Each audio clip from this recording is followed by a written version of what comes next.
One of the questions I get the most by far is, Deacon, what is done to your 5 litre? Now, unfortunately, we're not talking about the VT 5 litre, that is dead stock. We are talking about the VN 5 litre.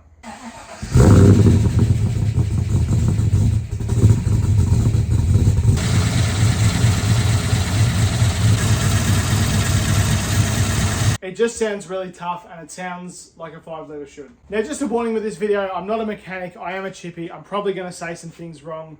I don't know all the terminology about engine building and all that. When I bought this car, it was a V6. I didn't really want it to be a V6 anymore, and a manual 5 litre came up for sale. I grabbed it. I've gone into this car in other videos, but I'll just give a quick summary. I bought this VR manual wagon for $1,500. It came with a spare engine in the back for another $500.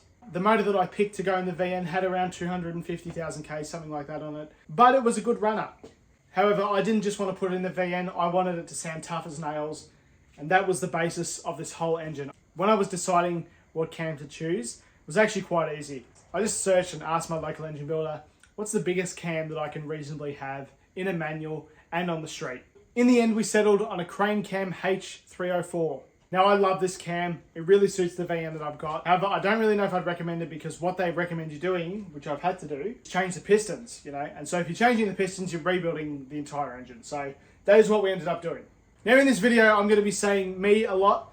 I actually did not really build the engine at all. I paid somebody that knows what they're doing to do it. I did do the conversion myself. That's a bit more up my alley. But actual engine building, especially something that's so expensive, I just rather leave to somebody that knows what they're doing. Let's talk bottom end.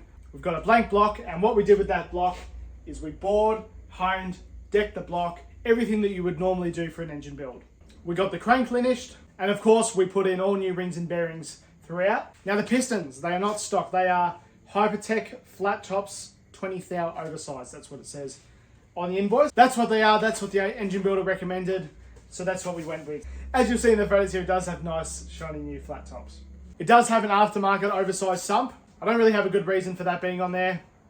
It just is. I thought it looked pretty cool, and it does, so it's on there. It does have standard con rods though. I did forget to mention everything that could be ARP in the bottom end is ARP. Now let's talk heads. They were ported, polished, decked, all of the normal stuff that you would do on a rebuild. It does have double valve springs, and of course we replaced valve stem steels, collets, retainers. This is the part where my knowledge starts to fall down a bit. My 5 litre actually has all of the rocker gear out of an LS1. This is not something that's actually quite common, but the engine builder thought that it would be a good idea, and it was cheaper than roller rockers at the time, so that's what we did. So it actually has quite a lot of LS1 stuff.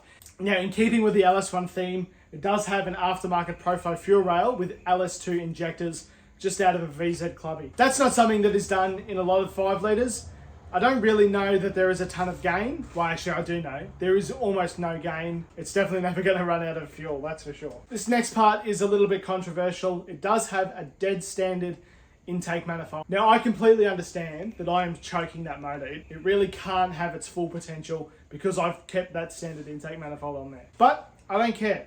I love the way that the standard bananas look, and I don't want to change it. I love that it looks like a stock motor. Here's one I've missed. It does have an adjustable Rollmaster billet timing gear kit. That's another thing that it's got. These are my receipts actually from this engine, and it would bore anybody to tears to go through these, so I'm not going to put you through that. But adding these together is around $10,000–$15,000. But also keep in mind, there is a lot of things in here that aren't specifically related to the engine. Of course, when you're doing an engine build, it's got to have new plugs, it's got to have new alternator, new water pump, new harmonic balancer, new belts, new clutch, new tail shaft bearing, and you know, all of these other things are included in this. To make the injectors out of the VZ Clubby to work, I did have to buy these little billet adapters that were meant for a 350 Chef or something, and I did have to get an auto elect to come to my house and change all the injector looms. Another thing that's controversial is it does have a Gilmer belt. I've not had one issue with this Gilmer belt the entire time that I've had it.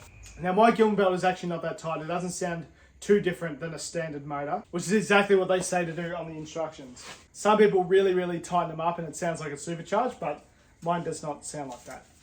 Now, this motor has been really good. It's not had any issues, touch wood. Now, the moment you've been waiting for, it made 171 kilowatts at the wheels. I can't find the dyno sheet anywhere, but trust me, if I was making it up, the number would be a bit higher than that. One of the reasons why people don't go stuffing around with such a big cam is it has the original computer.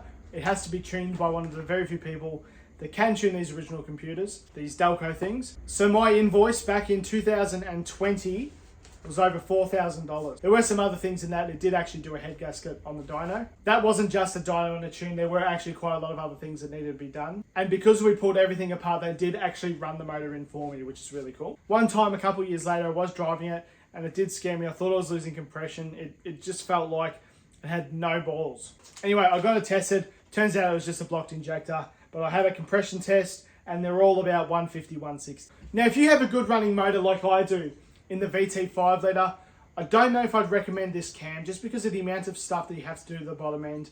It's just really quite expensive. So what I would do if I was to cam the VT 5 litre behind me is I would choose a Crane Cam 286. Purely because they sound almost as good as the cam that I've got and you don't really have to touch the bottom end. It will still be expensive, of course, you still got to get all your heads done and everything, but you don't really have to touch the bottom end. Another really important factor that I forgot to talk about is extractors. Like a lot of 5 litres, mine has pacemakers. I absolutely love pacemakers. No, I can't remember exactly what ones they are. They are off Facebook Marketplace. But yes, they were very difficult to install. Had to jack the motor up out of the mounts and drop the steering rack. I hope you guys enjoyed me talking about the 5 litre. I absolutely love this engine and I really enjoyed building it at the time. I've recently purchased an L67 and that is currently being assembled and that's going to go in my VS wagon. I've also got a VT Calais 5 litre. I definitely won't be doing the same thing again to that car. Hopefully it's going to be a build just like the VN, but it's looking pretty good at the moment. If this is your kind of thing, follow along, subscribe, like, all that stuff and let me know if I can improve anything or what other videos you'd like to see. Thanks for watching.